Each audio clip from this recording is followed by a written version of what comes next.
part of my companionship, the way you want me to move.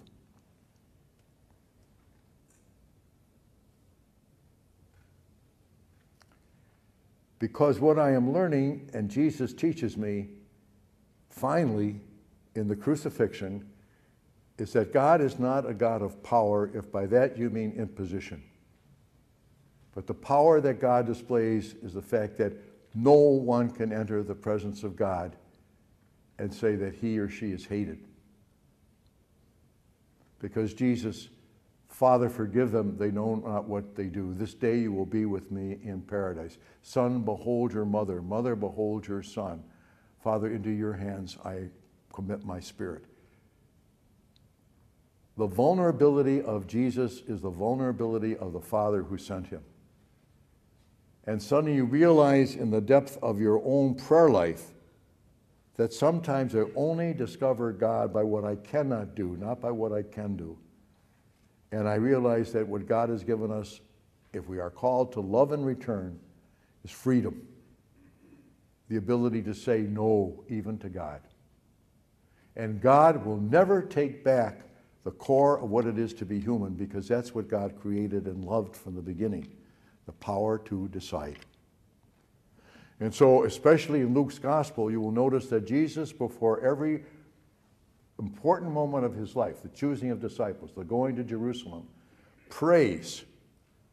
And you'll understand, how is the Father guiding me in this action to reveal what God is like? And so a person in spiritual direction and in the retreat experience will come in their prayer and say, my humanity is so limited. I feel there's so much to do and I can't do it all. Or I am tempted to so disbelieve that any of this is from God because I know who I am. I know how weak I am. And I say, now you're beginning to know what the life of the Spirit is about. It's not the celebration of your efficiency. It's the celebration of God's guidance. And what's most important is that humility is an openness to the way that God wants to work with me. I can't think of any good work that ever has been done without a moment in which everybody wanted to walk away from it because it was just too much. We didn't have the money, we didn't have the resources, we didn't have the time, we didn't have the personnel. We can't do it right now. I've heard them all. You can always find reasons for not doing something because we might look bad. How many times have I heard that? When we started a center for gay, lesbian, bisexual, transsexual, and so on at Georgetown, it wasn't to make a political statement. It was the fact that many of those students who were in gender definitions had nowhere to go except gay bars against people that were basically seducing them. And suddenly we said, we've got to have a center that stands for the church's pastoral care for all of our brothers or sisters who are not Catholic. The president said, would you explain why we're doing this to the board? Which I did, very briefly.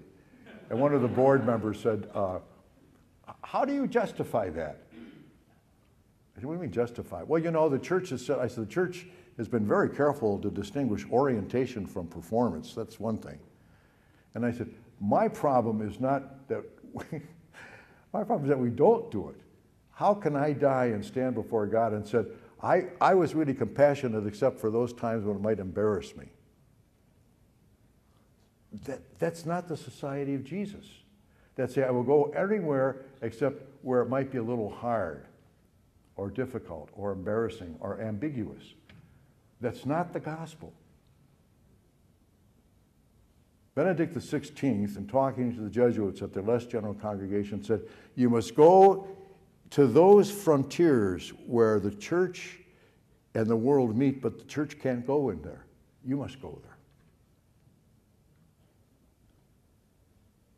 And I think when you're making a Christian decision and you see the figure of Jesus here, what's the advance over Mary is Mary gave Jesus the freedom to respond fully to what is the embarrassment of divine love and divine presence. Because otherwise you and I would not be here in faith without that. The great risk of Jesus is to die alone, stigmatized as a criminal, an outsider, rejected by your religious leaders, laughed at by the political power of your days, and deserted by all your followers. Now, that's not a big success story. Now, we've done something to the cross in which we've glorified it. But God would have us climb in and understand that kenosis is the emptying of everything the world thinks is important, that the love of God can be the only understanding for what Jesus does as a forgiving and loving person. And that's finally the mark of discipleship. Now, is that important in the life of the Spirit? It's everything, or you're not a Christian. So what you have in this second phase is the understanding of the Lord, bringing his humanity to reflect totally not only